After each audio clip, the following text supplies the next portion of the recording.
Google stock jumps 8% after search giant avoids worst case penalties in antitrust case. This is actually some of the biggest SEO news because Google depends a ton on Chrome for its SEO, for its search engine algorithms. It depends on Chrome so much. So first, I'm going to share this news. Then I'm going to share thoughts on just how critical this is for the SEO community. And a lot of people don't really know about this stuff. This is big news, and it's something that actually I was worried about for a while to see what was going to happen with this. All right, so the key points, and this is from CNBC. It's an article on CNBC. A federal judge ruled that Google can keep its Chrome browser, but will be barred from exclusive contracts. U.S. District Judge Amit Mehta's decision comes nearly 1 year after he ruled Google illegally held a monopoly on internet search in the landmark antitrust case. Google pays Apple billions per year to be the default search engine on iPhones. Shares of the iPhone maker rose 4% after hours. Alphabet shares popped 8% in extended trading as investors celebrated what they viewed as minimal consequences from a historic defeat last year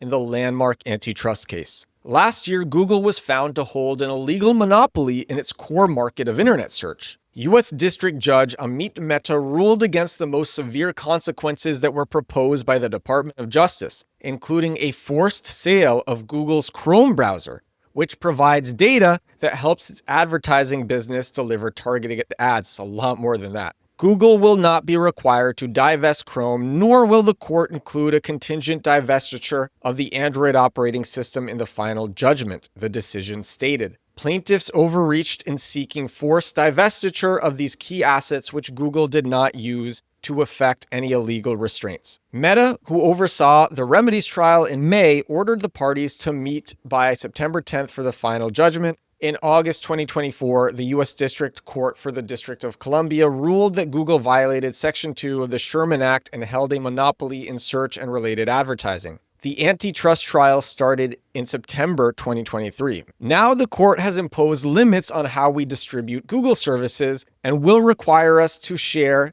search data with rivals, Google said in a blog post. We have concerns about how these requirements will impact our users and their privacy, and we're reviewing the decision closely. The court did recognize that divesting Chrome and Android would have gone beyond the case's focus on search distribution and would have harmed consumers and our partners. That's good. One of the key areas of focus was the exclusive contracts Google held for distribution. In his decision Tuesday, Meta said the company can make payments to preload products, but it cannot have exclusive contracts that condition payments or licensing. The Department of Justice had asked Google to stop the practice of compelled syndication, which refers to the practice of making certain deals with companies to ensure its search engine remains the default choice in browsers and smartphones. The court's ruling today recognizes the need for remedies that will pry open the market for general search services, which has been frozen in place for over a decade, the DOJ said in a press release. The ruling also recognizes the need to prevent Google from using the same anti-competitive tactics for its generative AI products as it used to monopolize the search market. And the remedies will reach generative AI technologies and companies. But I just want to go back to this quote for a second. The court's ruling today recognizes the need for remedies that will pry open the market for search services, which has been frozen in place for over a decade. What is that going to look like? More search engines? I'll give my thoughts at the end of this. So Google pays Apple billions of dollars per year to be the default search engine on iPhones. It's lucrative for Apple and a valuable way for Google to get more search volume and users. Apple stock rose 4% on Tuesday after hours. Google will not be barred from making payments or offering other consideration to distribution partners for preloading or placement of Google Search, Chrome, or its generative AI products. Cutting off payments from Google almost certainly will impose substantial, in some cases crippling, downstream harms to distribution partners, related markets, and consumers, which counsels against a broad payment ban. Google was also ordered to loosen its hold on search data. During the remedies trial in May, the Department of Justice asked the judge to force Google to share the data it uses for generating search results, such as data about what users click on. Crazy. Meta ruled Tuesday that Google will have to make available certain search index data and user interaction data, though not ads data. Oh my gosh. Google does not have to share or provide access to granular data with advertising.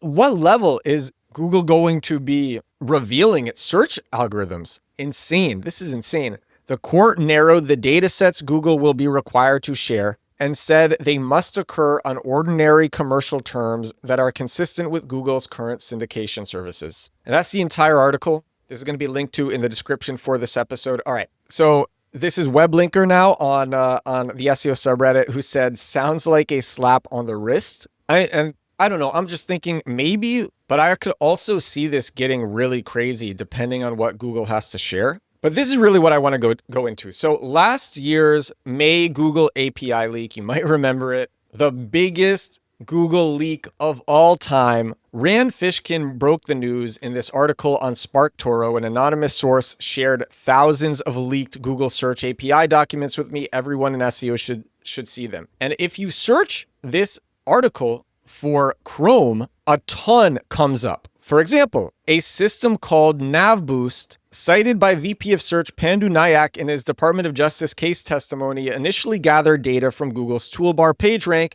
and desire for more clickstream data served as the key motivation for creation of the Chrome browser. NavBoost uses the number of searches for a given keyword to identify trending search demand, the number of clicks on a search result, and long clicks versus short clicks. Google utilizes cookie history, logged in Chrome data, and pattern detection as effective means for fighting manual and automated click spam. There's a whole section in this article on use of Chrome browser clickstreams to power Google search. Rand says, my read is that Google likely uses the number of clicks on pages in Chrome browsers and uses that to determine the most popular, important URLs on a site, which go into the calculation of which to include in the site links feature. But it's a lot more than that.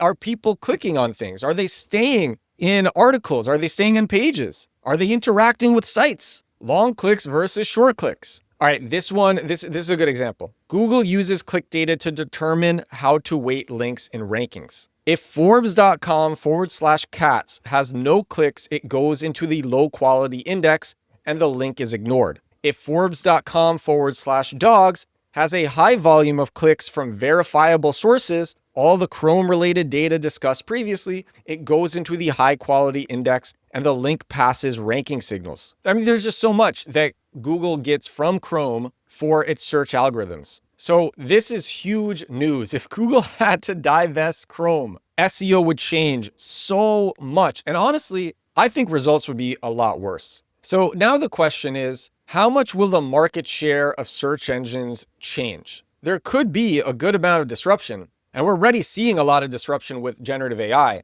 But even if there is a lot of disruption, the good news is search engines, like a lot of search engines, copy Google. They get so much from Google's algorithms. They copy Google as much as they can. They poach engineers from Google. They study Google. They do all sorts of tests. I believe it was revealed that Yandex was using a very similar algorithm, or was using very similar algorithms to Google. So even if things change, I'll give you an example. Lots of people say that they are getting better results on Bing than on Google. So things could actually change and people might get more traffic because of this. A lot of SEOs are saying they're doing even better on Bing than they are on Google. So yeah, if search engines change a lot, people might get even more traffic. Either way, this is really big news. I'm glad that Google is not giving up Chrome. I think it would just mess up things so much. And I don't think it would be good for users. I think it would be very bad for search engine users. And Chrome is a great product. Anyway, that is all that I wanted to share with you on this episode of the show. This episode 791 of my daily digital marketing show. Had to talk about some of the biggest news in SEO and digital marketing. And that is all for the episode. Thank you so much for watching. Thank you so much for listening.